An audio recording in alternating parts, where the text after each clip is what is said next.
Hello there and welcome, Dr. Weatherby from ODX, and welcome to another one of our short videos. Today I'm going to be talking about a feature of the functional health report that is called recommended further testing. We've just implemented a change to this report and I wanted to kind of go through it with you so that you are familiar and can be oriented to the new style of reporting that we're doing. So I am going to jump over to this core report here, and it's whirring away and getting built. And what I'm going to do is I'm going to take a quick look at the blood test results. There were 78 biomarkers added to this blood test. Now, that's a lot of biomarkers. It's not all the biomarkers, and we know from experience that the more biomarkers that you add into the software, the greater the output, the more sensitive it becomes, the more specific it becomes. So what we wanted to do was to alert you when some biomarkers that could be used for scoring, condition scoring, are not present. And we do that by showing you in a couple of different places. So let's go take a look at that. I'm going to jump up here. I'm going to jump into our assessments, and I'm going to do the functional body systems. So as you know, we do a little write-up on anything that's above 50%. So what I'm going to do is I'm going to scroll down here. And what you can see here is in the GI function score, which was 79%, dysfunction likely improvement required. Gastrin, that is used in the scoring algorithm, was not present. Now, we could just leave it here, or we could actually basically combine all of the potential biomarkers you could be running for your condition scoring in one particular place. But what I want to do is kind of walk through this a little bit, show you in a few places where the biomarkers are missing. Let's look at blood sugar regulation. We're missing DHEA sulfate, male, leptins, and fructosamine. Those three biomarkers are used in our scoring. Immune function, we got them all. That was good. Liver function, we're missing bilirubin direct, and cardiovascular function, we're missing quite a few biomarkers. So this might be one of those ones where, hey, it might be a good idea to see which of these biomarkers are missing. So what I want to do now is I want to go up here and I want to go back to the what's inside, and I'm going to look at our recommended further testing. I'm going to orient you to what this new style of reporting looks like.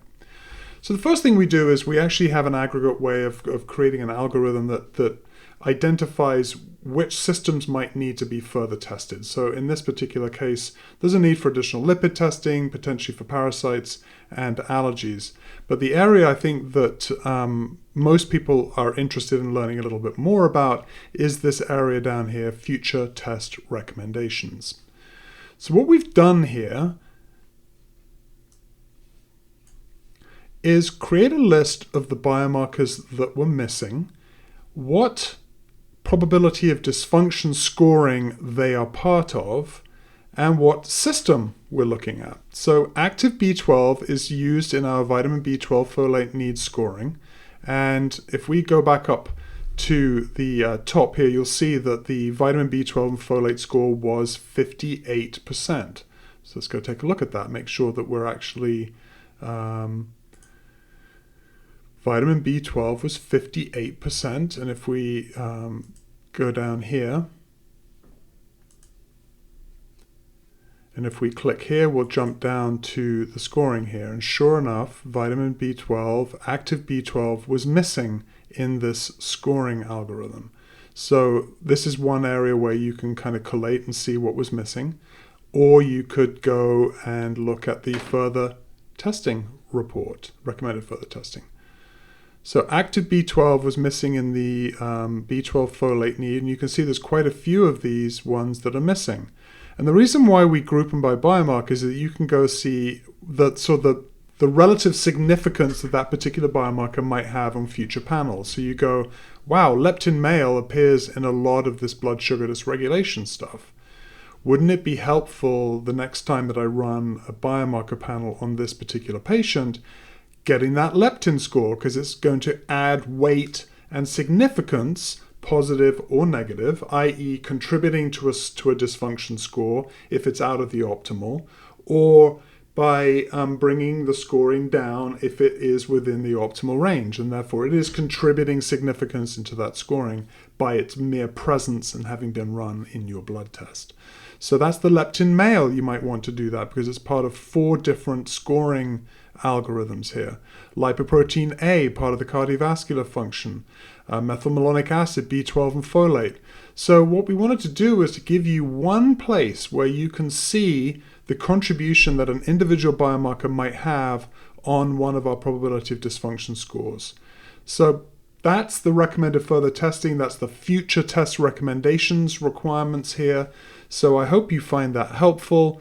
Go ahead, run these reports, add as many biomarkers as you want into the software. It's always a great thing to do. And yeah, so the more biomarkers you have, the more significant the scoring becomes. So thanks for watching. My name's Dr. Dickon Weatherby. Please come on over to Optimal ODX, log in, run some blood tests, create some reports. We're here to help you. Our job is to make your lives more effective and more efficient and save you time.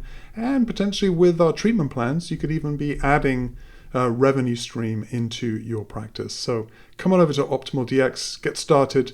My name is Dr. Dickon Weatherby. Stay optimal, and we'll see you soon.